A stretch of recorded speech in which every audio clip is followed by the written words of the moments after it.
third game, and as you can see, Reyno's coming in, and he was playing the mutas throughout this game to take a bit of an advantage. Across the map, I mean, Patience was trying to counter-attack and to try and end, but Reyno had built up enough of a ground army to turn him away. And this was at 1-1 in the series, and so Reyno pushing through means that Patience's army, the economy of Patience at home, is not really going anywhere. The Stalkers are going down. Okay, there's a good defense on the natural for a lot of cannons, etc. But, yeah, again, these, well, it's just obviously a little bit of an issue, continue to move around, working their way through a Nexus and so on. And, I mean, there's just no real answer here for, you know, for Patience. He has to open Stalkers to defend, but then Ling Roach comes across, and that's obviously not what the Stalkers are meant to defend against, and just doesn't really have an answer at all. Reyno, obviously going to pick up this game, and obviously takes us to a 2-1 scoreline in the series, and obviously therefore Reyno takes the win. He goes on to play Serral in the winners match. The young kid taking down Patience there in his first series of the day. As we get ready to go into game number 1 of Snute vs DnS, guys. So we're going to take you into this. Let's see what happens. We start to the upper right hand side of the map with our blue Zerg player from Team Liquid. It is going to be Snute. And he is playing against the red Protoss to the bottom left hand side from Cascade. It's DnS.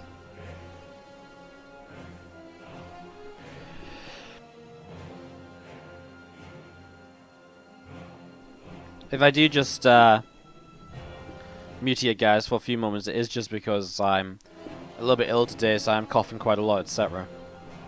So I'm just saving you guys your ears. Thank you very much, by the way, again, Taco Stuff for the Cheer 23 that came through in the chat earlier on. Thank you so much. Some love in the chat for Taco Stuff, please, guys. And again, welcome to the stream if you just tuned in from GSL, etc. It's an absolute pleasure to have you. Happy to be here and back casting some StarCraft 2 on my own channel. I've been away for the week casting in Turkmenistan of all places. The first ever esports and probably one of the only ever esports events that'll happen in Turkmenistan. The Asian Indoor Martial Arts Games, where Ayasoni was crowned the champion. He took home the gold medal in what is an Olympic certified event. Really, was really kind of a unique experience. I'm going to be putting a whole bunch of that into a whole bunch of videos and stuff into a vlog over the next few days.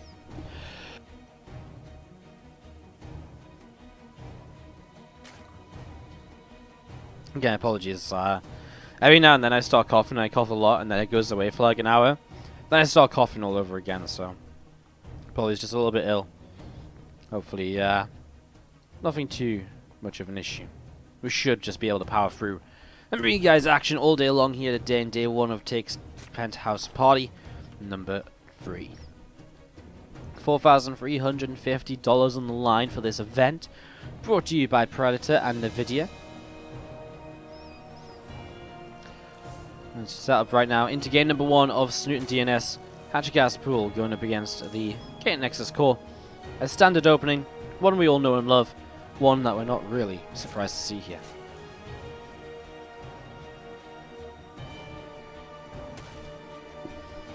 Let's continue setting up, continue to see how things will go. Twilight Council is on the way down from DnS. Changing things up a little bit already from what we saw before, which was very kind of Stargate focused play in game number 1. Game number 2 was a bit different because obviously he went Twilight, but a lot of that was kind of decisions he made kind of after the fact that he was getting all in. In that case, I think Twilight can make a lot of sense to try and get up to Glaives eventually, especially as he was holding so well initially as well, right? You know, he defended so well on the first few Zerglings. From there, you have a lot of time to build up into an upgrade to really then start ending the game with. It was a very solid hold in game number 2. We'll see how DnS fares now against obviously one of the titans of the European scene in Snute. As we do see these things coming forwards, I'm just nibbling the way through that Adept. Dark Shrine on the way up from DnS here as well, so setting up in towards that. It's just going to be seeing this rover facility on the way down. So setting up the rover on the natural, and there's going to be that Archon drop to get us rolling here in this PvZ game number 1. Now we are playing on the NA server because Snute is currently in Korea, practicing there in his build up to BlizzCon, of course, in about a month's time. So Snute practicing in Korea right now, and obviously looking forward to see how good a player that makes him when he's such a monster lately anyways. Imagine what he can do while playing from Korea, as you're going to see. Panel finishes up. I'm just going to see these couple drones. Just going to come on over And just going to start mining away in the third base.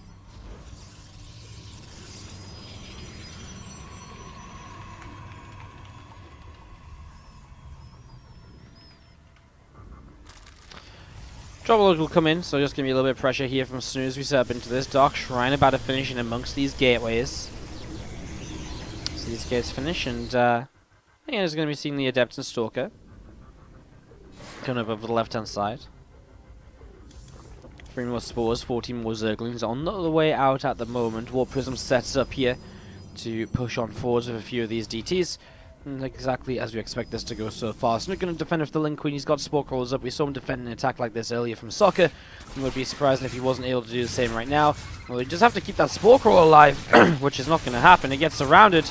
And as the Spore Crawler goes down, these DTs are going to kill this third base. So obviously DT is going to be able to make their way through the third base right here, and they're going to be able to kind of continue picking their way through. There's just no answer to this from Snute. Doesn't matter how much you try and surround this hatchery, it is going to fall. He's trying to bring a new Spore Crawler over. He's got a Transfuse, he's going to have a second one, but where does he even try and put the Spore Crawler? Doesn't matter. The DTs are going to get away, and Snute, again, a heavy loss here right away. And again, it's what happens when you rely on the Spore Crawler-based defense. If you're relying on the Stark guns, on the defense, you just need the units in position, and Snute just didn't have quite enough on the third base in time. He had the Spore Crawler, but just didn't have the units there to stop the surround, and once that Spore Crawler goes down, again, his lair's just not ready in time, so Snute a little bit of catch-up coming into play here. The Lings in the main didn't seem to do anything. We'll see a counterattack right away from Snute, though. He's going to be trying to fight this, but I'm not sure if he's going to be able to get much done at all. As you're going to see, these Lings are continuing to get cleaned out very quickly, actually. The Archon is going to go down. That's about it. I mean, getting rid of an Archon's kind of nice. Meanwhile, the 4 DTs, or 3 of them, are going to move back in towards the main base here. And they're going to start swiping away at another Spore Crawler. And again, that Overseer just isn't in play just yet.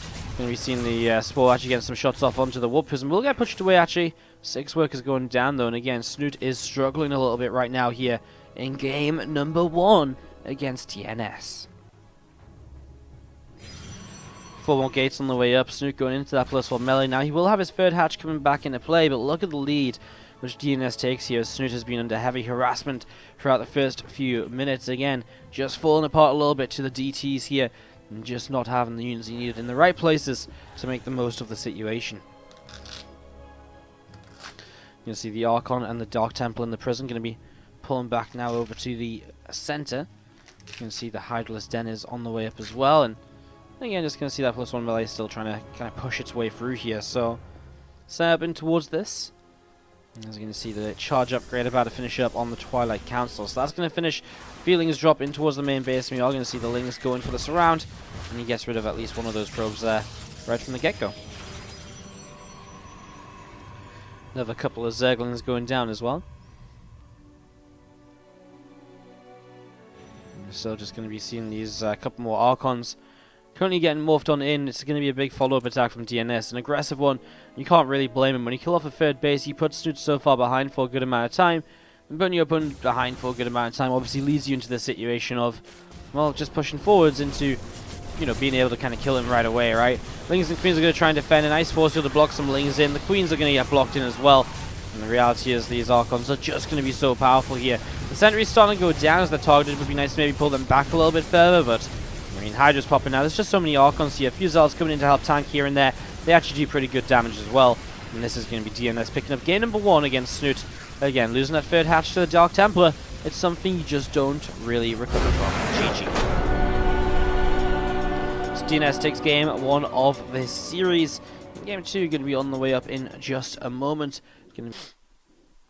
But, yeah, really going to be a whole bunch of action coming through again. 8 groups today.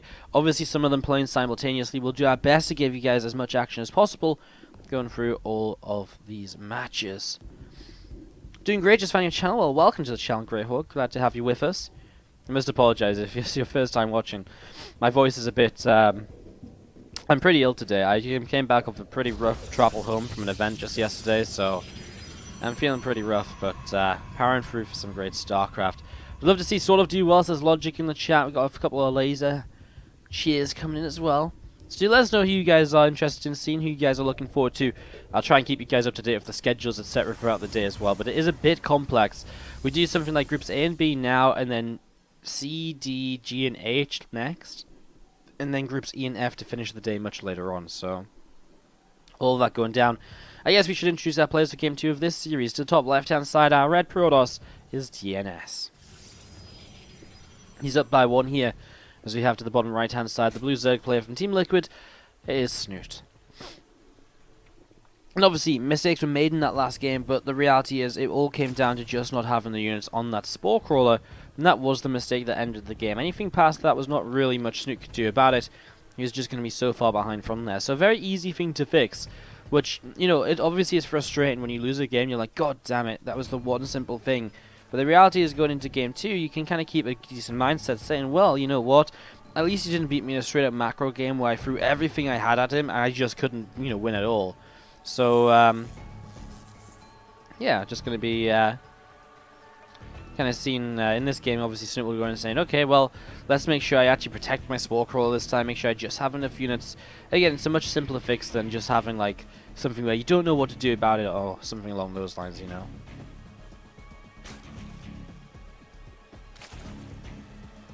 Mind turning the game music on? Can you guys not hear the game music? It's so loud at the moment to me.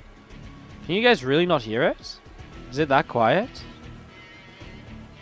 It's like as loud as the game sounds. If not a little bit louder. It seems pretty loud to me. Just continuing forwards here, as we're going to be seeing a couple of lings moving around. Third hatchery here from Snute on the way up. He just took his hatch over here initially to kind of get past that initial probe, which is maybe going to try and block. And Twilight Council coming down from DnS, and maybe just looking similar to the last game. No Robo just yet, though. So maybe we see a bit of a switch up by going into Resonating Glaives. And there it is. We're going to be seeing that Resonating Glaives coming on. Yeah, the music was in a bit of a break. Okay. Fair enough, fair enough. Both are pretty quiet, but I sound good. You know, I can probably turn the sounds up a little bit if you guys want a bit more kind of beefier in-game sound and stuff. I have the ability to do that, so I seem to have found a way to set my sound up a bit better accidentally here early on, so. Anyway, setting up into this, it's going to be seeing the Adept coming over. I'm going to be having a proc in towards the natural, just getting back home after just scouting out what was going on across the map. But they're on the way down from Snute pretty quickly here. And DnS scouting across does see the hatchery coming down on the natural from the get-go. As that lair just coming on up and getting ready to roll. So obviously Snute, a fairly quick lair. We'll see what he wants to do with it. Maybe a very fast Hydrogen could be a way for him to play very aggressively. He could, because he sees it isn't a Stargate, he could throw down a very fast Spire as well, although there's a double Stargate follow-up. So DnS setting up into this. We actually saw a bit of this over the weekend when I was casting the Asian Indoor Martial Arts games offline. We actually saw Nice doing some double Stargate follow-ups to Glaives. Obviously, back in the day, this would have almost definitely been like, oh my god, here we go, Phoenix. And it still is a possibility to use Phoenix, but obviously Oracles are very popular right now as well, and they work very well en masse in the PvZ matchup. As we're going to be seeing these Adepts continue to push on forwards, and again, the Queen's taking some damage.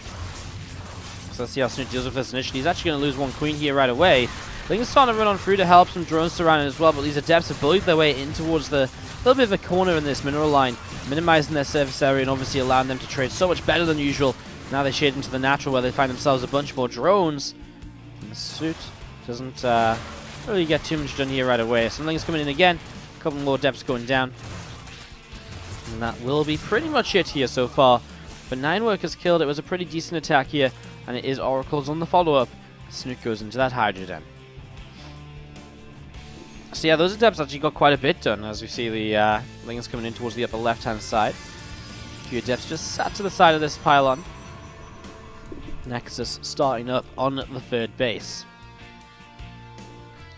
A couple of Overlords in different directions as well, just there to see what they might want to try and get up to. A few Zeglins of Snute, just going to be working their way through these rocks also.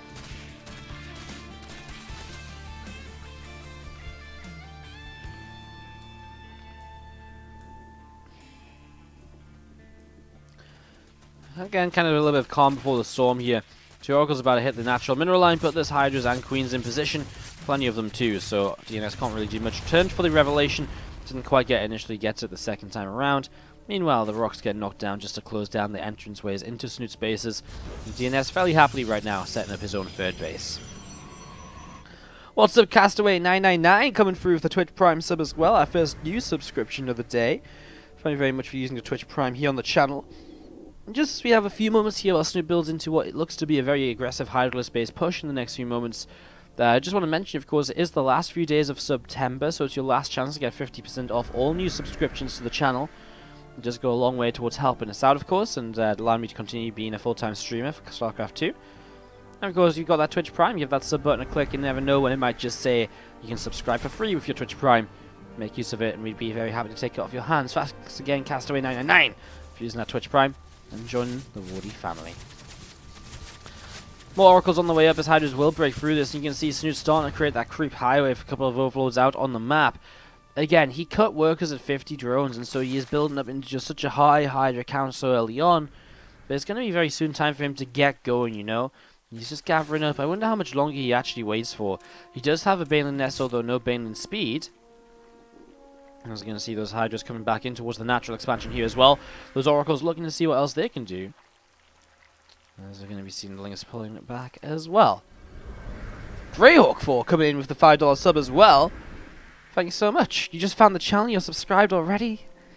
It's like a match made in heaven. Thank you so much. Can you get some love in the chat, guys? If we've got some subs in here, throw some Wardy hearts down. Thank you so much for the sub. Really do appreciate it as we see those Hydras going to try and get an Oracle or two, but just doesn't quite find it. Oracle's pushed away over to the left. As Oracle's pushed away over to the left is again Hydras and Queens going to be coming through to again keep those Oracles pushed back. It's interesting, so I really thought he was going aggressive with this, and hence that's why he didn't drone up even further, but he's actually just sat on 48 workers and still isn't attacking. Now he starts to move across the map. I wonder though, is that just way too late? Like, I mean, it's taken him a long time to do this, and obviously the longer he waits, the more time there's been DnS on higher income, and as he's been on higher income, obviously he starts catching up in the army supply, and Snute kind of loses his timing window a little bit to really strike, while the army supply is not quite all there for DnS, and while he hasn't taken advantage of that sort of setup. Now the Oracles are still out of position. It doesn't feel as though DnS really necessarily knows about this attack coming through, but they are about to start arriving, and this push forward's already coming in. There's no sentries or anything. Oracle's going to come in from the south, a few of them to the left as well initially here. Bane's going to be getting trapped in amongst the Hydras. DnS seems to just have so much though. As those Banes continue to move on forwards, we are going to be seeing if your depth's going to start blowing up in the next few moments. I mean, the issue is though, are these Oracles going to be able to kind of get their way through the Hydras, or is Snute going to be able to push his way through those? He's trying to kite backwards a little bit, and well, he's cleaned out a lot of the Oracles. The Oracle numbers are actually getting very low. Obviously, they're not all going to die here. 3 Oracles left over. Problem is, Snute's lost pretty much everything. The Zerglings are not able to break through the Zealots that continue to warp in on the ground. And as they warp in as well, DnS just takes a massive lead here in game number 2. I mean, this was already looking pretty great for DnS, but now it really is looking fantastic for him. Looking to be going up 2-0 in the series and obviously advancing through already to the round of 16 tomorrow. Yeah, I say this is a bit of a shocker, honestly, because I just don't know what Snute was aiming for here. You know, he sat on 50 workers as though he was going to attack initially, but then he just never moved across the map in the first place. And when he never moved across the map, a little bit of a strange scenario right there. We do actually have game number 1 of Cyril and Reno just wrapping up in the last few moments, guys. Just going to quickly bring that up on the picture-in-picture here just to show you guys how this wrapped up. But basically, coming on through, Cyril just had a massive army over the course of the game, and he's able to just push in towards the third base and take a victory. And that does wrap up game 1 of Cyril Reno in Cyril's favour. Cyril going up 1-0 in that best of 3 over in Group A. Continue to set him up here though now, as Snute is going to go for one last ditch effort across the map. Again, his army supply is down, and that's going to be one of the bigger issues for him. I mean, the Oracle count isn't too high this time. Maybe if these Banes get some absolutely insane connections on the Zealots. That's just not happening though. Now the Oracles are going to look to fly forwards again with the Zealot support on these Hydras, and there's just no way you can really fight against that now. As you see, well, Hydras, Lings, and Banes still just sat towards the upper right, and another expansion from DnS. Snute on 3 bases really doesn't have an answer to this. And looking as though game number 2 is going to go DNS's way, and Snute's going to have to play in the decider match here today. rather than moving straight on through in towards that round of 16 for himself. He'll knock down these rocks to give himself a bit more of a space to work with, I guess, as Ling's main is going to continue to set on up, and again getting set to push on through as Zelt going down there. Zelt and Archon's going to push on forwards. Here come the Oracles from the south side as well. They're going to jump straight on top of these anti-air units, the Hydras and the Queens. And well, again, the Bane's doing a pretty decent job, but there's just not going to be enough here. The Zerglings are going to get taken down. The Oracles will continue to help with that. The Archons not going to be able to do enough. And that is GG. DnS takes game number 2 and a 2-0.